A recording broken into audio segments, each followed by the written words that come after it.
Hanya satu ini yang bisa bantu saya ini, Habib Rizik ini yang bisa bantu saya ini. Saya minta sama Allah, ya Allah, hari ini, sore ini, izinkan saya tulis surat, izinkan surat ini harus nyampe ke Habib Rizik ini. Gimana caranya saya nggak tahu, ya Allah, sampaikan. Jadi saya minta tolong sama Habib Rizik itu, Habib, saya butuh handphone, tolong Bib, gitu. Barangkali Habib bisa bantu, bla bla bla bla. Setelah saya tulis, ya Allah, ini surat harus sampai ke Habib Rizik ini. Gimana caranya ini? Itu dalam kondisi diisolasi saya, digembok dari luar, nggak boleh tahanan interaksi sama saya, nggak boleh. Kan waktu itu ada kasus kecil lah ya. Belum selesai saya berdoa, lewat Ustadz Ali Baharsyah, lewat jendela saya. Assalamualaikum Gus. Waalaikumsalam, Ustadz Ali, sebentar, antum mau kemana? Mau ke Habib Rizik. Wah, Masya Allah, titip ini, titip ini. Nah, seperti itu salah satu contohnya gitu ya. Bismillahirrahmanirrahim. 5 menit Gus Ge. Baik, Assalamualaikum warahmatullahi wabarakatuh. Waalaikumsalam warahmatullahi wabarakatuh. Alhamdulillah, bersyukur kepada Allah. Allahumma sholli ala sayyidina Muhammad, bersalawat kepada Nabi. Jadi kesimpulannya ada beberapa poin para guruku semuanya, sahabatku semua. Poin pertama, kita sering dengar kata-kata berjuanglah lillahi ta'ala, atau berbuatlah apapun itu lillahi ta'ala. Sesuatu, apapun, perjuangan, pengorbanan, apalagi ya, perniagaan, ibadah, rumah tangga, apa saja di hidup di dunia ini, kalau bukan karena lillahi ta'ala, maka kita akan capek, kita akan letih, kita akan stres bahkan. Tidak menutup kemungkinan kita akan depresi dan bunuh diri. Nah, itu akhirnya saya temukan di dalam tahanan. Makna itu ya, slogan itu saya menemukan hakikatnya, esensinya itu di tahanan. Bahwa ketika di luar saya seolah-olah bentengnya kuat. Ketika di luar seolah-olah banyak sekali yang mendukung saya ya. Bukan seolah-olah, memang benar banyak yang mendukung. Lahir, batin, jasmani, rohani, tenaga, pikiran, dana bahkan. Nah, di luar saya kadang-kadang dalam momentum tertentu banyak sekali bergantung kepada orang, bergantung kepada lawyer, bergantung kepada jamaah yang datang supaya banyak di pengadilan gitu. Itu satu contoh ya, banyak sekali ketergantungan saya kepada orang lain, kepada makhluk. Nah, tetapi setelah saya di penjara sehari 2 hari, seminggu 2 minggu, sebulan 2 bulan, saya banyak sekali menemukan momentum di mana handphone disita, di mana nggak boleh ngomong sama orang lain, di mana benar-benar semua akses ditutup, diputus, seolah-olah mata ini dicongkel, telinga ini dipotong, kaki dipotong, tangan dipotong, benar-benar nggak ada siapa-siapa di dalam sana itu. Itu saya alami di Rumah Sakit Polri waktu saya dibantar, waktu saya diisukan COVID itu. Saya dibantar di sana 2 hari, bahkan kamar rumah sakit itu nggak ada jamnya, TV-nya rusak, digembok dari luar, nggak ada suara adzan, ini subuh jam berapa, ini duhur apa asar, nggak jelas. Nah, itu di Rumah Sakit Polri. Terus kemudian kembali lagi ke tahanan, saya banyak ketemu momentum seperti itu. Nah, disitulah saya temukan jawabannya bahwa, oh ya Allah, ternyata sudah tidak ada siapa-siapa lagi nih tempat bergantung.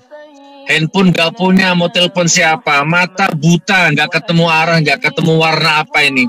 Gimana kabar kuasa hukum? Gimana kabar jamaah? Gimana kabar anak istri? Gak ada, semua tertutup. Oh, ini mungkin maksudnya Allah itu lillahi ta'ala, itu ini mungkin. Ya, di situ kalau saya nusewu, kalau tidak lillahi ta'ala, mohon maaf ini saya Allahumma firlahu, mudah-mudahan Ustadz Maher diterima oleh Allah ya. Saya tahu persis beliau itu betapa ngedrop mental beliau. Ya, satu hari aja beliau sudah nangis-nangis di dalam sana karena Dan beliau sempat bilang sama saya, nggak apa-apa Gus, saya dibully, nggak apa-apa saya dicaci, nggak apa-apa. Mau dikatain apa, saya akan nyungsep, saya akan minta maaf sama yang ngelaporin itu. Bila perlu saya akan menangis, yang penting saya bebas demi anak saya, demi istri saya gitu. Nah, artinya kurang lebih seperti itu, saudaraku. Ada ketergantungan kepada makhluk. Nah, disitulah saya menemukan titik balik gitu. Oh, ternyata nggak bisa ini. Harus lillahi ta'ala.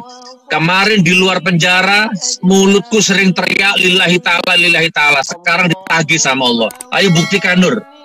Buktikan kalau kamu lillahi ta'ala sekarang. Mau apa kamu sekarang?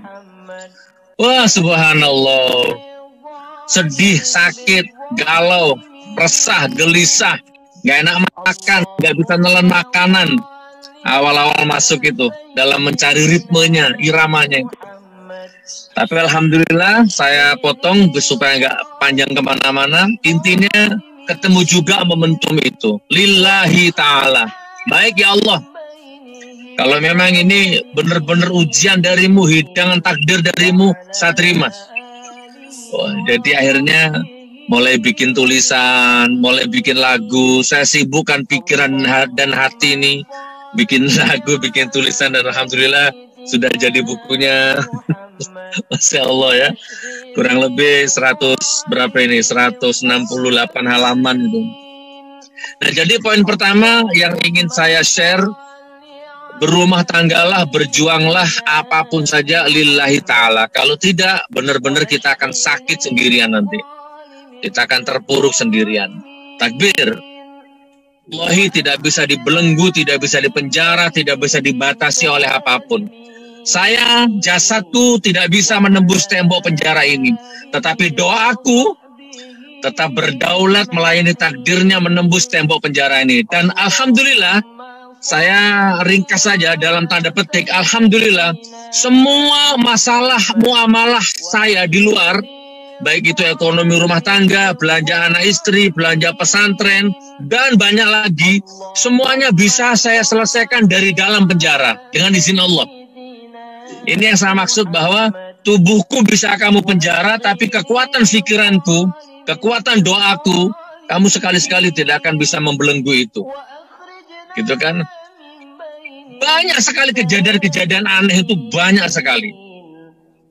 Saya cerita satu contoh saja. Satu contoh, suatu ketika handphone disita ini. Handphone saya disita, betul-betul saya butuh handphone. Ini hanya satu ini yang bisa bantu saya ini, Habib Rizik ini yang bisa bantu saya ini. Saya minta sama Allah, ya Allah, hari ini, sore ini, izinkan saya tulis surat.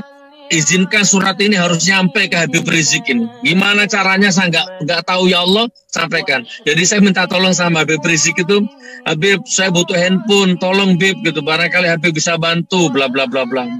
Setelah saya tulis, ya Allah, ini surat harus sampai ke Habib Rizik ini. Gimana caranya ini? Itu dalam kondisi diisolasi saya, digembok dari luar, nggak boleh tahanan interaksi sama saya, nggak boleh. Kan waktu itu ada kasus kecil lah ya. Belum selesai saya berdoa, lewat Ustadz Ali Baharsyah, lewat jendela saya. Assalamualaikum Gus. Waalaikumsalam. Ustadz Ali, sebentar, antum mau kemana? Mau ke Habib Rizik. Wah, Masya Allah, titip ini, titip ini. Nah, seperti itu salah satu contohnya gitu ya. Jadi yang diminta itu langsung dikabul sama Allah. Apalagi yang di luar, yang kemarin sudah saya ceritakan di YouTube saya itu, hutang 175 juta yang harus saya lunasi itu, alhamdulillah juga tiba-tiba ada jamaah yang lunasi. Itu yang nggak ada hubungannya sama saya, nggak kenal saya, nggak pernah ketemu saya, tiba-tiba telepon istri saya, Umi, Gus Nur punya hutang nggak? Itu ada mobil di rumah itu, maaf Umi jangan salah paham, kredit apa lunas?